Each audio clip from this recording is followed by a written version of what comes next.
Assalamualaikum warahmatullahi wabarakatuh. Halo semuanya, apa kabar kalian? Semoga kalian selalu diberikan kesehatan ya.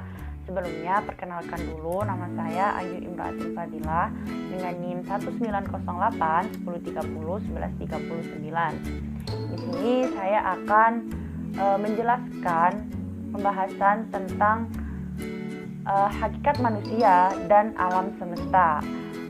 Kali ini saya menyampaikan 3 subtema pertama, yaitu yang pertama hakikat kebenaran, yang kedua hakikat eksistensi, dan yang ketiga hakikat manusia. Untuk lebih lanjut, mari simak videonya. Pertama-tama ada hakikat kebenaran. Menurut E.F. Schumacher dalam Eko Wijayanto 2002 terdapat 4 kebenaran besar, yaitu ada kebenaran tentang eksistensi dunia atau alam semesta. Yang kedua ada kebenaran tentang alat atau tools yang dipakai untuk memahami dunia. Yang ketiga ada kebenaran tentang cara belajar tentang dunia.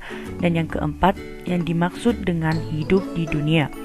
Mari kita kupas satu persatu apa 4 kebenaran besar yang dinyatakan oleh E.F. Schumacher tersebut.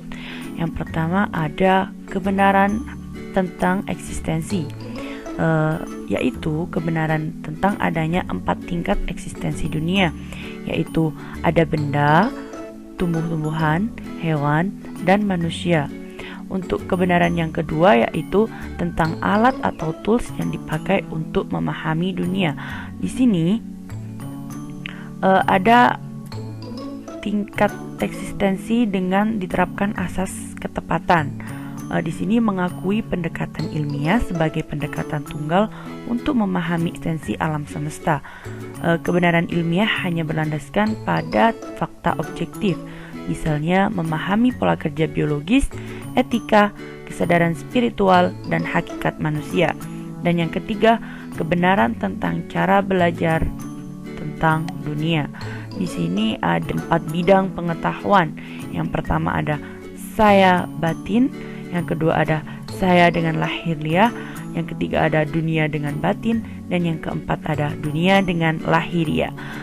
Terus yang keempat ada yang dimaksud dengan hidup di dunia, yaitu kebenaran tentang hidup di dunia dijumpai 2 corak masalah. Yang pertama ada masalah konvergen atau bertitik temu, yaitu suatu yang dapat dipecahkan secara menyeluruh. Dan yang kedua ada masalah divergen atau bertitik pisah, yaitu suatu yang selalu berlawanan. Masalah ini tentu tidak dapat dipecahkan dengan cara yang sama. Keduanya memiliki cara penyelesaian yang masing-masing. Yang kedua ada hakikat eksistensi dunia atau alam semesta. Nah, di sini ada kecenderungan yang disodorkan oleh sanitisme modern, yaitu suatu paham yang sering disebut sebagai materialistik, mekanistik, deterministik, yang memandang dunia fisik atau dunia murni sebagai satu-satunya yang diakui oleh ilmu pengetahuan. Alam semesta dianggap sebagai mesin raksasa yang bekerja secara mekanistik. Alam semesta dilihat sebagai materi atau substansi yang terbentang luas dan tidak bernyawa, yang misterinya mampu dipecahkan dengan pendekatan ilmiah dan rasional. Namun, Schumacher telah mengingatkan para ilmuwan tentang adanya tingkatan eksistensi alam semesta sebagai berikut. 1. Ada benda, 2. Tumbuh-tumbuhan, 3. Hewan, dan yang keempat ada manusia. Dengan memberikan simbol P untuk benda mati, X untuk hidup, Y untuk kesadaran, dan Z untuk kesadaran diri, maka dapat dikatakan bahwa eksistensi alam semesta memiliki 4 tingkat. Tingkat pertama ada benda mati, yang hanya ada unsur P atau yang terdiri dari substansi dan materi. Yang tingkat kedua ada tumbuh-tumbuhan yang mempunyai unsur P dan X atau terdiri dari kehidupan. Tingkat ketiga adalah golongan hewan yang memiliki unsur P, S, dan Y atau kesadaran. Untuk selanjutnya, tingkat keempat adalah golongan manusia yang mempunyai semua unsur, mengemukakan lapisan atau tingkat keberadaan suatu benda atau alam semesta dikaitkan dengan alam kehidupan manusia. Bisa dilihat dalam tabel. Pada kolom kiri terdapat benda, molekul, atom, partikel, kuanta, alam energi, dan pada kolom sebelah kanan terdapat nasib, karakter, kebiasaan, tindakan, pikiran, perasaan. Berdasarkan tabel tersebut, dapat disimpulkan bahwa hakikat keberadaan alam semesta tidak hanya terbatas pada sesuatu yang bersifat fisik. Dengan adanya kemajuan ilmu fisika, para ilmuwan mulai tertarik untuk mengkaji hal-hal spiritual secara lebih rasional. Maka mulai diyakini bahwa hal-hal yang tidak tampak oleh panca indera juga merupakan bagian tak terpisahkan dari hakikat keberadaan. Di samping itu, makin dapat dibuktikan bahwa terdapat tingkatan-tingkatan keberadaan alam semesta dari yang kasat mata sampai yang tidak kasat mata dan sangat halus seperti pikiran, perasaan, dan kesadaran murni. Subtema yang ketiga ada hakikat manusia. Ada dua pendapat dari tokoh terkemuka. Yang pertama dari Stevenson dan Haberman 2001 mengatakan bahwa meski ada begitu banyak hal yang sangat bergantung pada konsep tentang hakikat manusia, namun terdapat begitu banyak ketidaksepakatan mengenai apa itu hakikat manusia. Adanya ketidaksepakatan ini karena ada banyak pihak hanya melihat hakikat manusia secara sepotong-sepotong. Mereka belum melihat sepenuhnya tanpa mendudukannya dalam konteks keseluruhan yang utuh. Karl Marx misalnya dalam Stevenson dan Haberman 2001 mengatakan bahwa hakikat real manusia adalah keseluruhan hubungan sosial dengan menolak adanya Tuhan dan menganggap bahwa tiap pribadi adalah produk dari tahapan ekonomis tertentu dari masyarakat manusia tempat manusia itu hidup.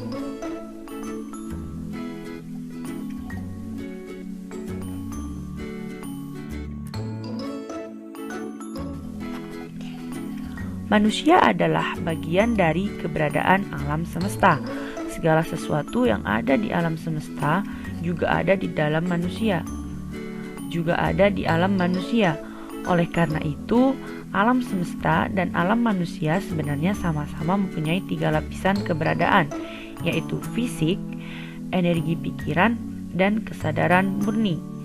Terdapat 4 teori psikologi dikaitkan dengan konsepsinya tentang manusia, yaitu sebagai berikut. Yang pertama ada teori psikoanalisis, di mana teori ini melukiskan manusia sebagai makhluk yang digerakkan oleh keinginan terpendam atau homovalensi.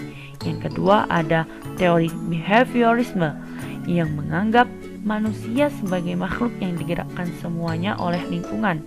Teori ini menyebutkan manusia sebagai manusia mesin karena perilaku manusia sepenuhnya ditentukan oleh lingkungan. Yang perlu digarisbawahi di sini, perilaku manusia sepenuhnya ditentukan oleh lingkungan, yaitu behaviorisme. Yang ketiga ada teori kognitif yang menganggap manusia sebagai makhluk berpikir yang aktif mengorganisasikan dan mengolah stimulasi yang diterimanya. Manusia tidak lagi dianggap sebagai makhluk yang bereaksi secara pasif terhadap lingkungannya. Yang terakhir ada teori humanisme yang melukiskan manusia sebagai pelaku aktif dalam merumuskan strategi transaksional dengan lingkungannya. Yang selanjutnya ada skema hubungan lapisan manusia. Di sini terdapat 4 tokoh yang mengemukakan skema hubungan lapisan manusia. Yang pertama ada Steiner, Hawley, Shoemaker, Augustine, dan Kustara. Menurut Steiner 1999, hakikat manusia berdasarkan lapisan-lapisan energi yang melekat pada tubuh manusia sebagai satu kesatuan, yaitu terdiri dari 7 elemen. Ada fisik, eterik, astral, ego, manas, budi, dan atma. Sedangkan menurut Hawley ada tubuh, hati, kepala, serta semangat.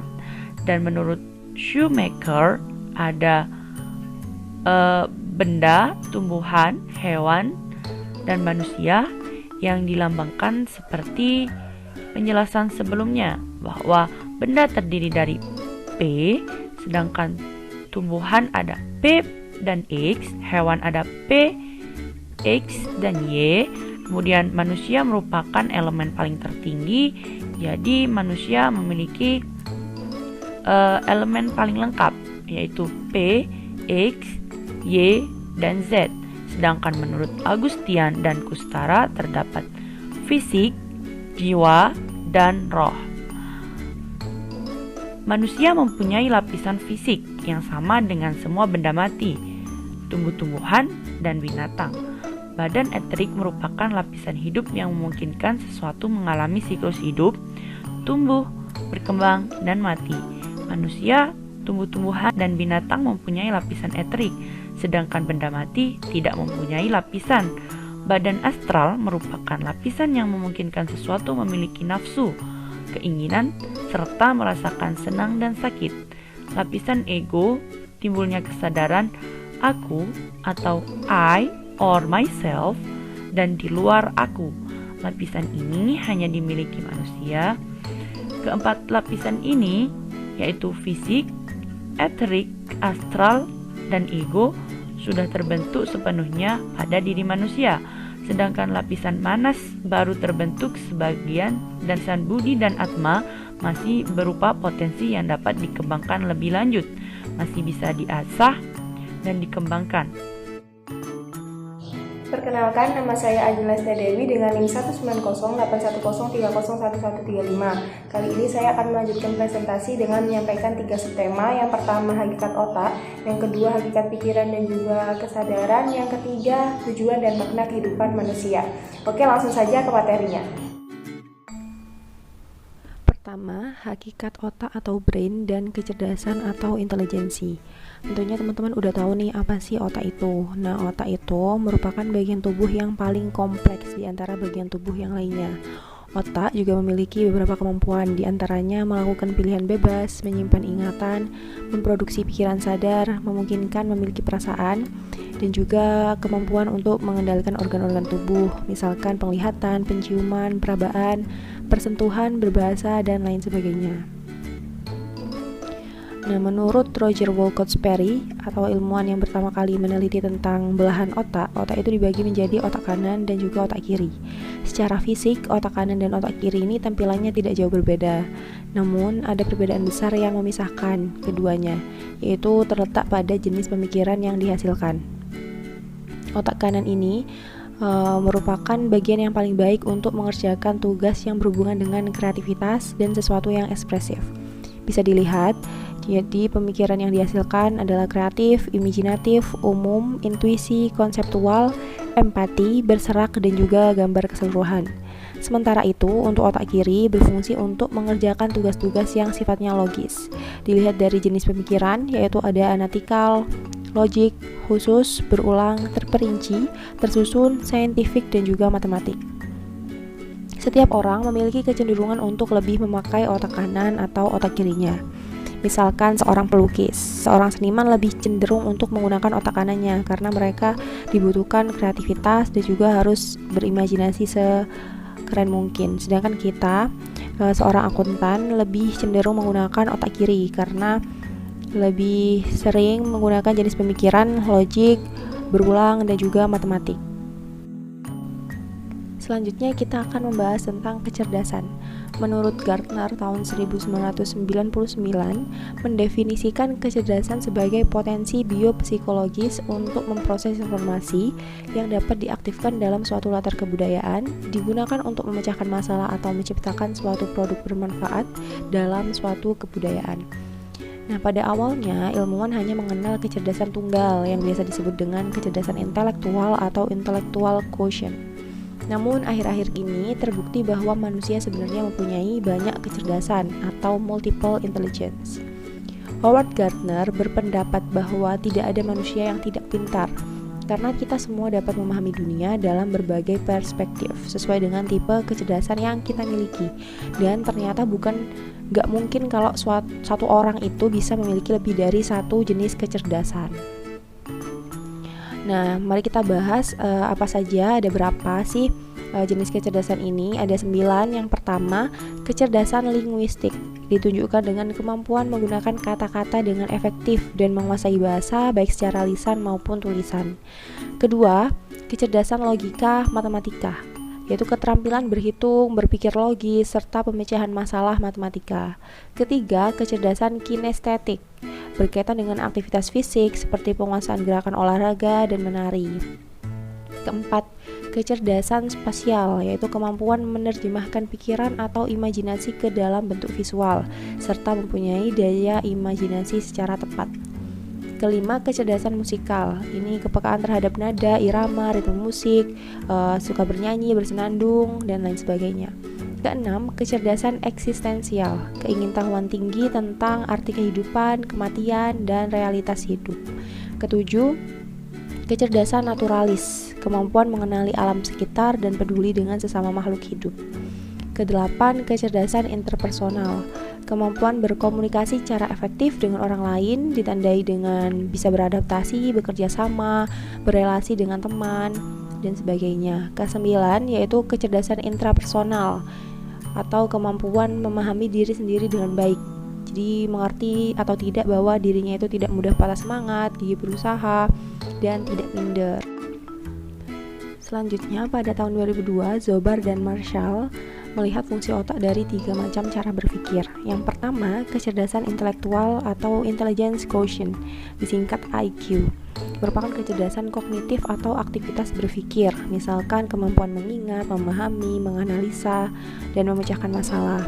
Yang kedua, kecerdasan emosional atau emotional quotient, disingkat IQ.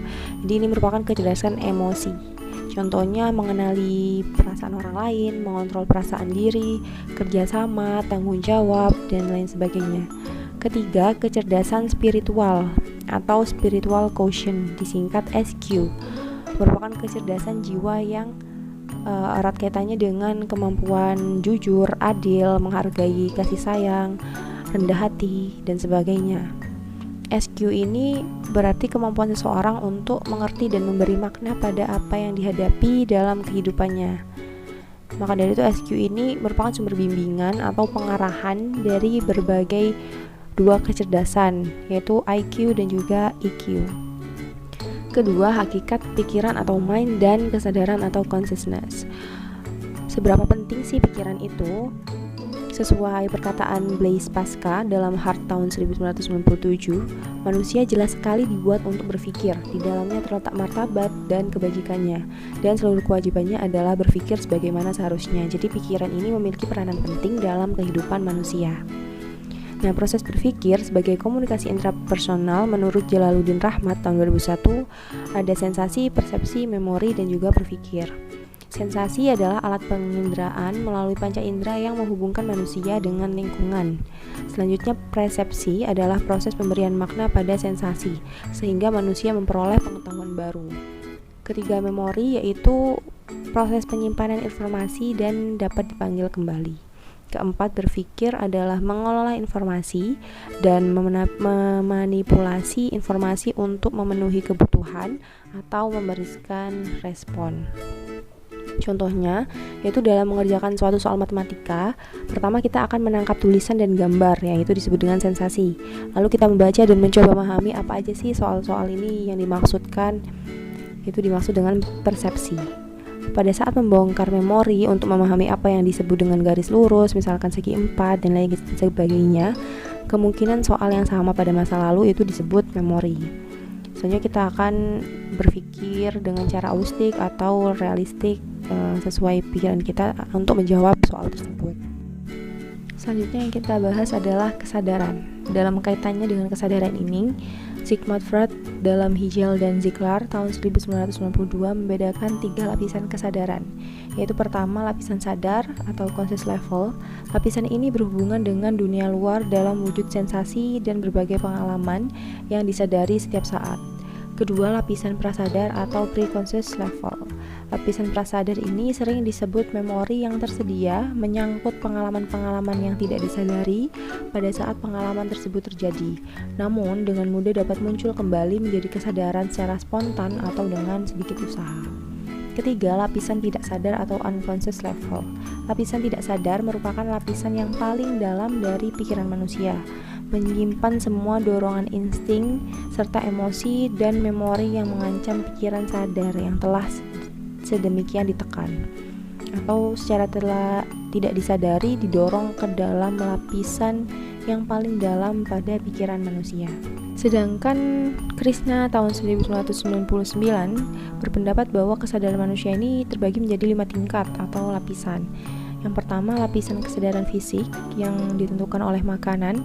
Kedua, lapisan kesadaran psikis yang didasarkan atas energi dari udara yang disalurkan melalui pernafasan.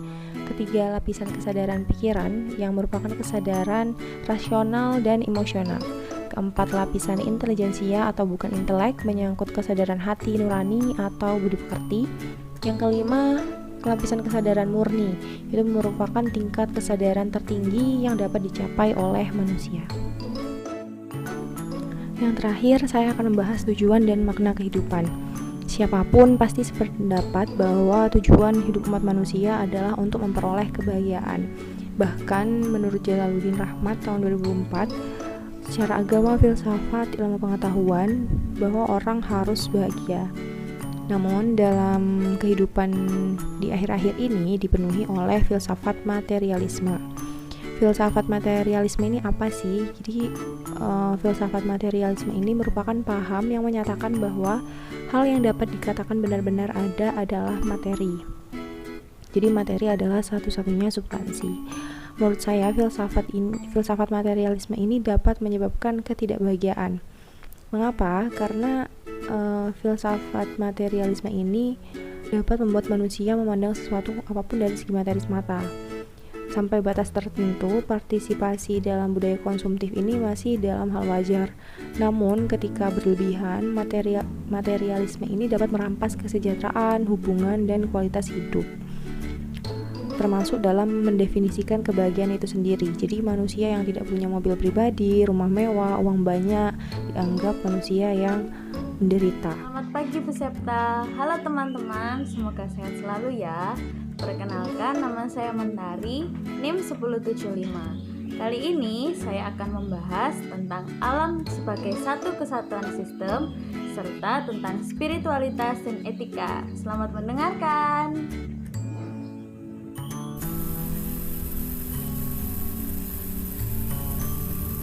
Oke, selanjutnya kita akan membahas tentang alam semesta sebagai kesatuan sistem.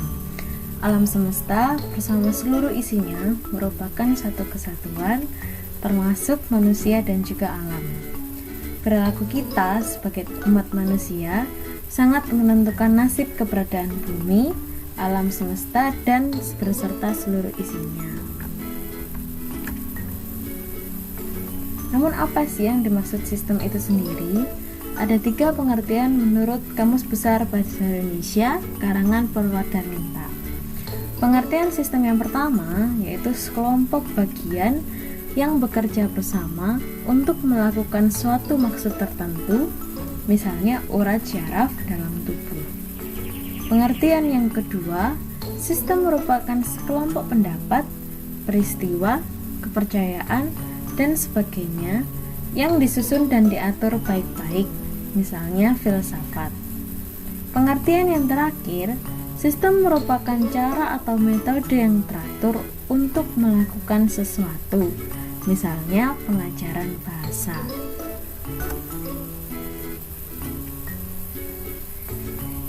Nah, tapi apa sih sebenarnya inti dari sistem itu? Konsep sistem itu sendiri merupakan setiap elemen, bagian, unsur, subsistem yang saling bekerja sama, saling mendukung, saling memerlukan, dan saling mempengaruhi satu sama lain dalam rangka mencapai tujuan sistem secara keseluruhan. Jika ada gangguan pada satu elemen saja, maka akan berpengaruh pada pola interaksi dengan elemen-elemen lainnya. Namun, tidak hanya terjadi di pola interaksi saja, tapi tujuan sistem tersebut juga akan berpengaruh.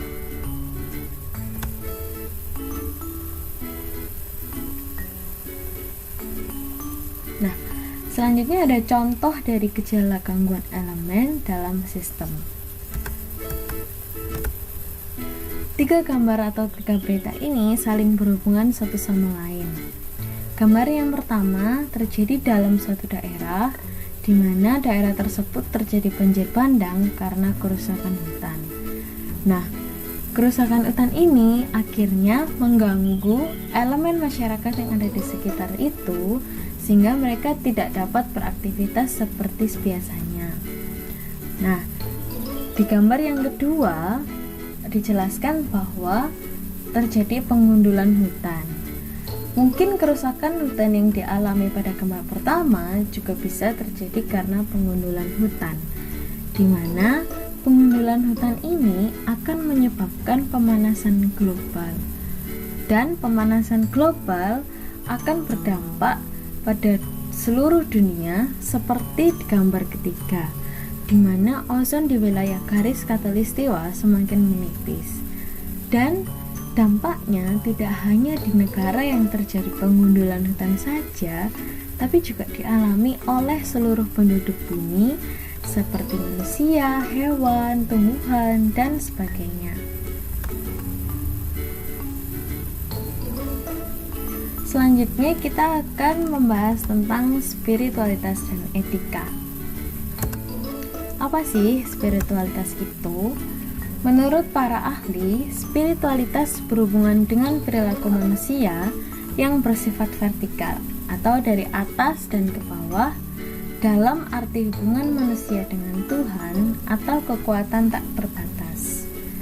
Sedangkan etika adalah adat, kebiasaan, dan ilmu yang mempelajari hubungan perilaku manusia yang bersifat horizontal atau dengan kanan dengan dirinya, seperti hubungan manusia dengan manusia, manusia dengan alam, manusia dengan organisasi, maupun suatu organisasi dengan organisasi lainnya.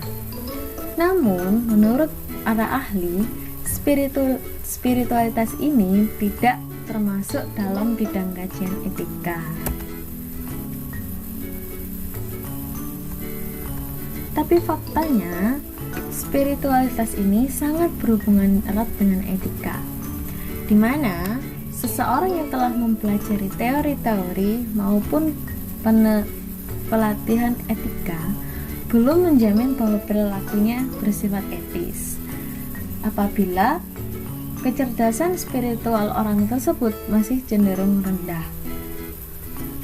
Karena itulah, kesempatan hidup harus digunakan sebaik-baiknya untuk mencapai tingkat kesadaran Tuhan atau kesadaran spiritual, di mana jika kecerdasan spiritual telah terpenuhi dan tercapai, maka perilaku etis juga akan mengikuti. Nah, saat mendaki ke arah kesadaran spiritual ini, syarat kita sebagai manusia haruslah berperilaku etis dan mematuhi norma-norma moral yang telah diajarkan oleh seluruh agama.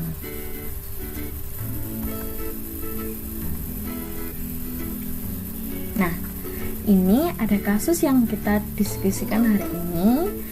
Teman-teman boleh baca dan boleh mencatat pertanyaannya serta menjawabnya. Nanti ketika kita di kelas, kita akan bisa membahas bersama-sama. Oke, sekian dari saya. See you in class. Stay healthy ya.